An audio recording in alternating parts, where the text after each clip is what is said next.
Não adianta se você se cobrir de pedras preciosas se tem o coração sujo.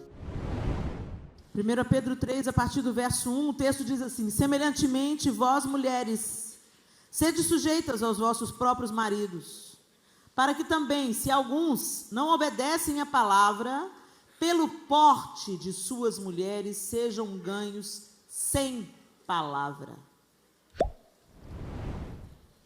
Considerando a vossa vida casta em temor, o enfeite delas não seja o exterior, no frisado dos cabelos, no uso de joias de ouro, na compostura dos vestidos, mas o homem encoberto no coração, no incorruptível traje de um espírito manso e quieto, que é precioso diante de Deus. Pedro não está condenando nesse texto, ao contrário do que muita gente pensa, porque em alguns lugares, em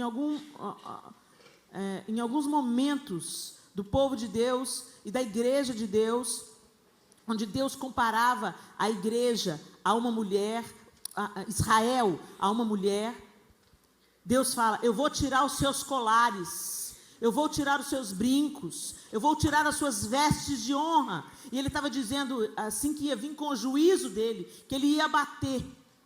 Ou seja, Deus adorna, Deus enfeita. Então Pedro não está dizendo aqui que frisado de cabelo e isso, aquilo é errado, mas ele está dizendo que a nossa principal virtude não deve ser aparente, que a gente não tem que se preocupar em parecer bela pelo nosso exterior, mas como ele diz no texto, mas o homem encoberto no coração. Por isso que a Bíblia diz que o coração alegre aformoseia o rosto. Não adianta se você se cobrir de pedras preciosas se tem o coração sujo, orgulhoso, soberbo, arrogante. Ele está dizendo que o principal alvo de vocês não seja a aparência, mas seja a verdade de uma vida transformada, de uma vida santa, que vocês sejam mulheres sábias, mulheres mansas. E isso vai vir para fora, isso vai refletir do lado de fora. Ele não está dizendo aqui que é para a gente andar horrorosa, desmazelada, sem cuidado. Não é isso que ele está dizendo aqui. O que ele está dizendo aqui é: seja transformada, como diz a canção que nós cantamos, de dentro para fora. Depois em Provérbios 31, não precisa abrir, só escuta. Provérbios 31, a partir do verso 21, o texto diz assim, falando da mulher virtuosa: não teme a neve na sua casa, porque toda a família está vestida de escarlata. Faz para si cobertas de tapeçaria, seu vestido é de seda e de púrpura. Está falando aqui que essa mulher é elegante, essa mulher é bonita, essa mulher gosta de coisa boa, ela é bem vestida. Mas está falando logo em seguida: seu marido é conhecido nas portas e assenta-se entre os anciãos da terra, faz panos de linho fino e vende-os, entrega cintos aos mercadores. A força e a honra são o seu vestido. Dá um vislumbre que ela é uma mulher que se cuida. Mas o texto brutal, todos os outros tópicos, fala de qualidades interiores dessa mulher. E ele faz até uma comparação: a força e a honra são o seu vestido. É disso que ela se veste. Mais uma vez, e quando você vai lendo Provérbios 31, você vai vendo todos os atributos de uma mulher organizada, de uma mulher sábia, de uma mulher que é de confiança, de uma mulher que abençoa o necessitado, de uma mulher que produz, que trabalha, que produz com as suas mãos, de uma mulher que cuida da sua casa. Todos atributos de caráter e não de aparência. Mas nós somos uma época tão aparente. A gente acredita no que as revistas dizem e não no que a Bíblia diz. Eu gosto muito de moda. Eu gosto de ter informação sobre moda. Então, até um tempo atrás, eu comprava muita revista de moda. Sempre a gente passa no aeroporto, vai pegar um avião, pegava uma revista de moda. Eu estou com nojo das revistas de moda. Porque sempre no meio da moda vem um lixo, vem um conceito, vem um princípio maligno. A liberação da mulher, o empoderamento da mulher, e tudo ligado à sensualidade. Tudo ligado ao consumo exacerbado. E esse consumo exacerbado vai nos tornando mulheres egoístas, mulheres mesquinhas. Você tem 100 pares de sapato e não tem a compaixão da irmã que está na igreja, com o marido desempregado, com 5 filhos para criar. Você sempre precisa de mais um par de sapato. Vai no salão, deixa R$300, fácil. Mão, pé, luzes, escova. Mas na hora de dar a oferta no gasofilácio, cata as moedinhas no fundo da bolsa. Na hora de investir na viúva e no órfão, mas isso vai me fazer falta. Mas você não pensa nisso quando vê uma bolsa de R$800. Nossos valores estão invertidos. Porque nós confiamos na sociedade doente e falida, nós acreditamos nas revistas de moda que dizem que nos convencem de que nós precisamos ter o que a gente não precisa. A gente consome, isso acaba com o planeta, isso acaba com a água, isso acaba com o dinheiro, isso desestrutura as finanças, mas a gente sempre precisa de ter alguma coisa nova para provar para a amiga como a gente é bem-sucedida, ou para se sentir melhor do que a amiga. Uma vez eu vi uma mulher entrando numa festa e saindo da festa devastada, porque o marido dela não tinha dito para ela que era uma festa mais formal, e ela foi de jeans.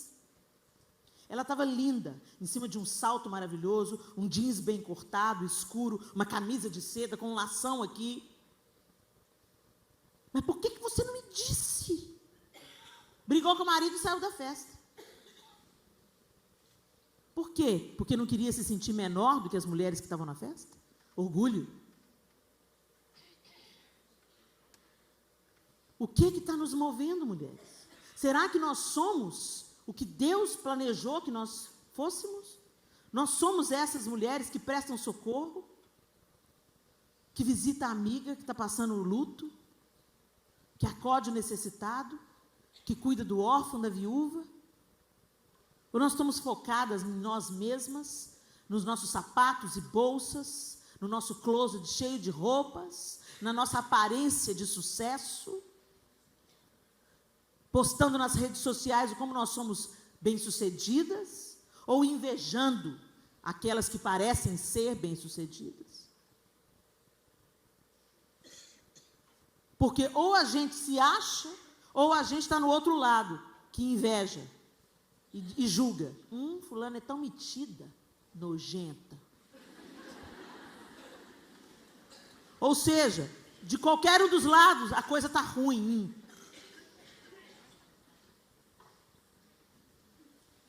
O Senhor está nos chamando de volta, mulheres, para um relacionamento. Em João 4, acontece um encontro desconcertante. O texto diz que Jesus ia voltar da Judéia para a Galiléia e era-lhe necessário passar por Samaria. Essa necessidade não era geográfica. Embora Samaria estivesse entre a Judéia e a Galiléia, por causa da rixa entre judeus e samaritanos, os judeus evitavam passar em território samaritano. Eles davam a volta. E Jesus falou que era-lhe necessário.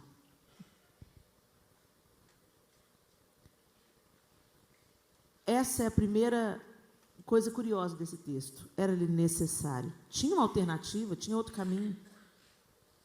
Mas ele tinha um propósito de passar em Samaria. A segunda curiosidade desse texto é que quando ele chega na beira do poço, ele está sozinho. Jesus nunca andava sozinho. Ele andava em bando. Ele, os 12, as mulheres que serviam ao ministério de Jesus, que também eram discípulas, E sempre devia ter um agregado, um faminto, um fariseu de plantão. Ou seja, mas vamos considerar uma comitiva menor, né? 13. Mas ele estava sozinho. E o texto diz que os discípulos tinham ido à cidade para comprar comida. Que interessante. 12 para comprar comida para 13? Está na cara que Jesus dispensou esses 12, né? Porque ele queria ter um encontro com uma mulher. Era-lhe necessário passar por Samaria, porque ele tinha que alcançar ali uma mulher. E até ele explicar para os discípulos que ele tinha que falar com uma mulher samaritana, uma mulher que estava no poço ao meio-dia, que podia ter uma vida esquisita, que ele viria a revelar, até ele explicar. Vão comprar comida. Os discípulos ainda não tinham recebido o poder do Espírito Santo, que traria tanto discernimento para eles. Eles estavam engessados dentro de uma cultura que tratava a mulher como um ser de segunda categoria. A mulher, no contexto em que Jesus estava inserido, era nada. Ela não podia falar em público porque o timbre de voz era considerado sensual. Ela não era digna de confiança para testemunhar em tribunal. Ela não podia se dirigir a um mestre em público. Não era lícito às mulheres aprenderem nada, muito menos terem encargos religiosos. O fariseu começava dando graças de manhã por não ter nascido escravo, não ter nascido gentil e não ter nascido mulher. Então, por aí você tem uma ideia de como era o contexto que Jesus veio e como ele veio também para resgatar a mulher do seu lugar de abuso. E ele ignora todas essas regras e vai se encontrar com uma mulher. E para essa mulher, ele dá uma grande revelação. Ele cutuca essa mulher e ele fala, me dá de beber aí. E era tão absurdo que ele estava pedindo para ela, sabe por quê? Porque se um judeu tomasse na cuia ou comesse num prato de um samaritano, ele era impedido de adorar, ele era considerado imundo. E ele estava pedindo para tomar na cuia dela, porque ela vira para ele e fala assim, como é que o senhor está me pedindo água se o senhor não tem com que tirar? E o poço é fundo. Era tão absurdo o que ele estava pedindo, que ela nem considerou que ele queria beber na cuia dela. E ele vai quebrando todos os paradigmas. E ele se revela para aquela mulher. E ele fala para ela, quem beber da água desse poço, tornará a ter sede. O que é poço, gente? Poço é aquele lugar onde o homem escava, até acessar o lençol freático, e aí ele edifica ao redor daquele buraco com tijolos ou pedras para que não haja desmoronamento e o lençol continue sendo acessado para tirar a água do fundo do poço, certo? O poço, o homem constrói. Jesus está dizendo para essa mulher, quem beber da água desse poço, tornará a ter sede. E a vida da gente é cheia de poços. O poço do entretenimento, o poço das férias, o poço do shopping, o poço das compras, o poço da aparência. A gente faz uma plástica, quer fazer outra, a gente compra uma bolsa, quer comprar outras 10, a gente compra um sapato hoje, mês que vem tem mais, e a gente está sempre com mais sede. A gente tira férias já pensando na próxima. Poço. A gente bebe, mata a sede, mas daqui a pouco a gente tem sede de novo e quer mais. Mas ele diz, quem beber da água que eu lhe der. Ele não falou, quem beber da água do poço da religião. Quem beber da água que eu lhe der. Quem vier ter um relacionamento comigo. Quem gastar tempo aos meus pés. Quem for dirigido pela minha vida. Eu quero enxertar a minha vida na sua vida. Quem beber a água que eu lhe der, nunca mais terá sede. E eu serei nele uma fonte a jorrar para a vida eterna.